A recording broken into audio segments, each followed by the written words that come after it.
Marcus Hendricks clutched his stomach as waves of nausea rolled through him. The cramped Greyhound bus lurched forward, carrying him toward his daughter's wedding in Sacramento. He'd been traveling for 18 hours straight, his body still adjusting to the medications that kept the shrapnel fragments in his abdomen from causing more damage.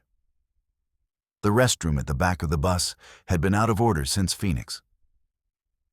"Next stop, Riverside," the driver announced through the crackling intercom. Marcus pressed his face to the window, watching the sprawling California landscape blur past. At 62, he moved with the careful precision of someone whose body had been broken and rebuilt multiple times. 2 tours in Vietnam, 1 in Iraq as a contractor, and 30 years of construction work had left their mark. The medals in his duffel bag meant nothing now. What mattered was making it to Sarah's wedding without embarrassing himself. The bus wheezed to a stop at a modern travel plaza. Marcus grabbed his worn leather jacket and stepped into the blazing afternoon sun. The plaza was enormous, a gleaming temple of commerce with multiple restaurants, a convenience store, and bathrooms that looked like they belonged in a hotel. He walked through the glass doors, the air conditioning hitting him like a wall.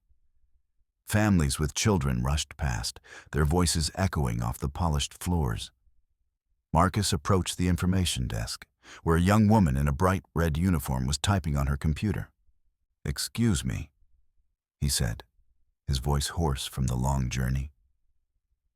"Could you tell me where the restrooms are?" The woman looked up, her eyes scanning Marcus from head to toe. She took in his faded jeans, the patches on his jacket, and the military-issue boots that had seen better days. Her expression shifted from professional courtesy to something colder. "Are you a customer?" she asked. "I'm traveling through. My bus stops here." "Restrooms are for customers only. You need to buy something first." Marcus felt his jaw tighten. "I just need to use the facilities. I'll be quick." "Company policy," she said, turning back to her computer.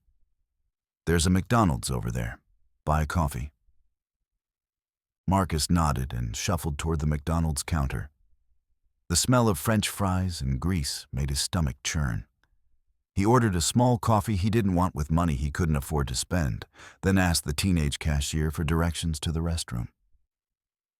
"Down that hallway, past the gift shop," the kid said without looking up. Marcus walked down the corridor, past displays of overpriced souvenirs and travel accessories. The restroom was at the end of the hall, marked with a simple sign. He pushed open the door and stepped inside.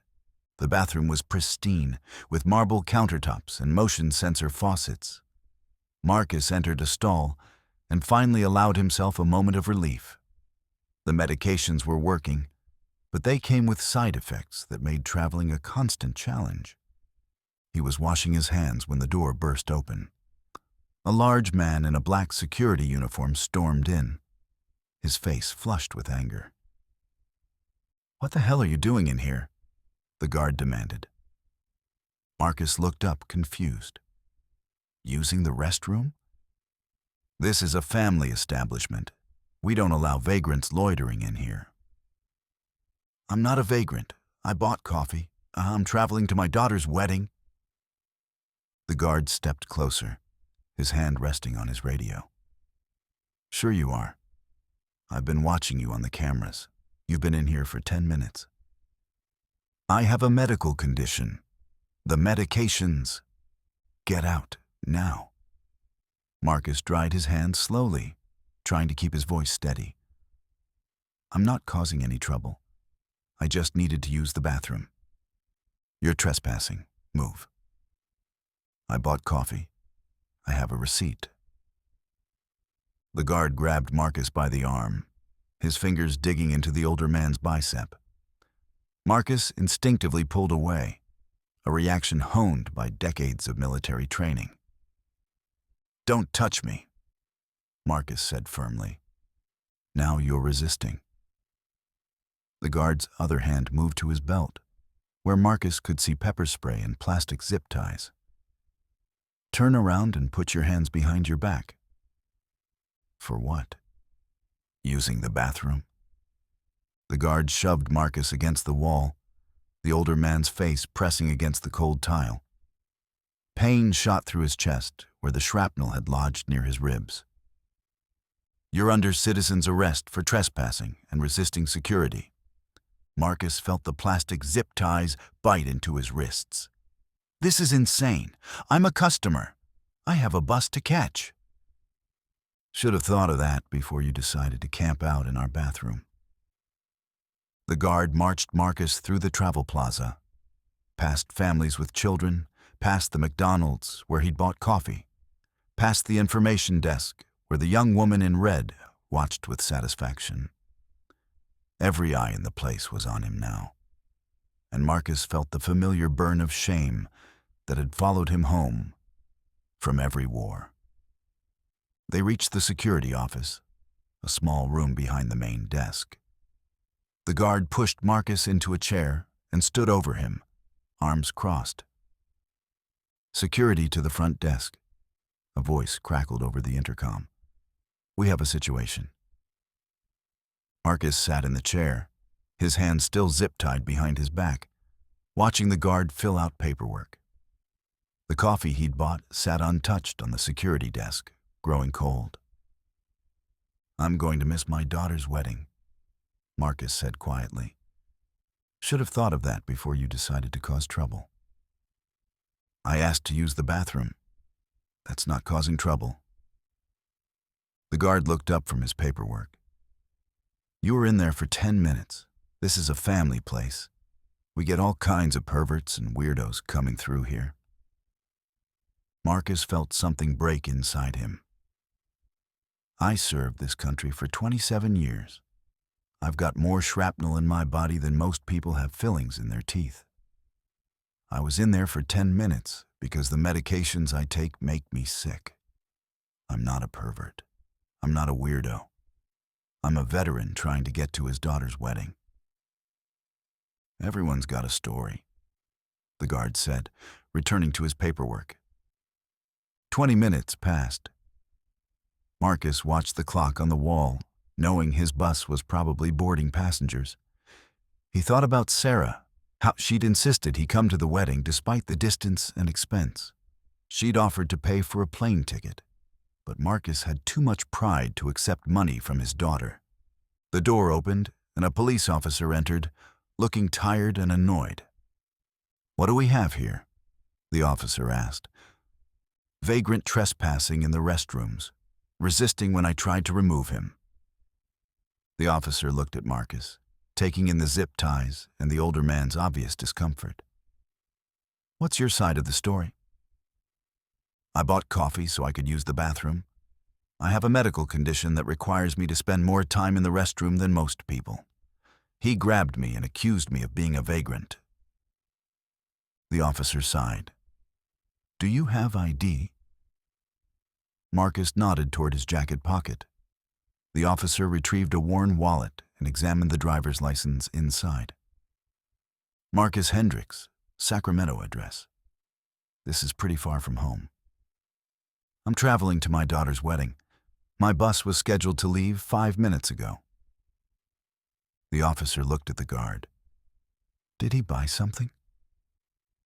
The guard shifted uncomfortably. "Coffee, but he was loitering." "In the bathroom?" "For 10 minutes." The officer walked over to Marcus and began cutting the zip ties. 10 minutes in a bathroom isn't loitering. It's biology. He was acting suspicious. The guard protested. He was using the facilities he paid for. The officer helped Marcus to his feet. "Sir, do you need medical attention?" Marcus rubbed his wrists where the zip ties had cut into his skin. "I need to catch my bus." "I'm afraid that bus is long gone, but I can give you a ride to the next stop if you'd like." Marcus looked at the guard, who was staring at his paperwork with renewed interest. "What about him? What about him? He assaulted me, falsely imprisoned me. The officer looked between Marcus and the guard. Do you want to press charges? Marcus considered it. He thought about the time it would take, the lawyers, the court dates. He thought about Sarah's wedding, now impossible to reach. I just want to get to my daughter's wedding. The officer nodded. Come on, I'll take you to the next bus stop. They walked through the travel plaza together, past the same families and the same stairs. Marcus felt hollow, emptied out by the experience. At the police car, the officer opened the passenger door. For what it's worth, the officer said, thank you for your service. Marcus paused, one foot in the car. How did you know? The way you carry yourself, the boots. My dad was Vietnam too. They drove in silence through the California desert, past strip malls and housing developments. Marcus stared out the window, thinking about all the times he'd been welcomed home with suspicion instead of gratitude. There's another bus in 2 hours, the officer said as they pulled into the next station. You should make it to Sacramento by tomorrow morning. Marcus climbed out of the car and retrieved his duffel bag from the trunk. Thank you. Don't mention it. Marcus walked into the bus station and bought a ticket with the last of his cash. He found a seat in the waiting area and called Sarah to explain why he'd be late. Dad, what happened? She asked, her voice tight with concern. Marcus told her the story, watching other travelers come and go. Young families with children, business people with laptops, elderly couples holding hands. That's horrible, Sarah said. I'm so sorry. It's not your fault. I'm going to call that place and complain. Don't. It won't change anything. Marcus ended the call and settled back in his chair to wait. He dozed fitfully, his body aching from the day's events. He dreamed of jungle patrols and IED explosions, of coming home to airports where people spat on uniforms and called soldiers baby killers. He woke to the sound of his name being called over the intercom. Marcus Hendricks, please report to the information desk. Marcus gathered his things and walked to the counter, where a young man in a station uniform was waiting with a phone. There's a call for you, sir. Marcus took the phone, confused. Hello? Sergeant Hendricks. The voice was crisp, authoritative. Yes? This is General Patricia Morrison, California National Guard. I understand you had some trouble at the Riverside Travel Plaza today. Marcus felt his knees go weak. How did you... The police report crossed my desk.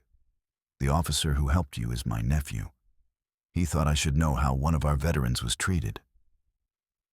Marcus sat down heavily in a nearby chair.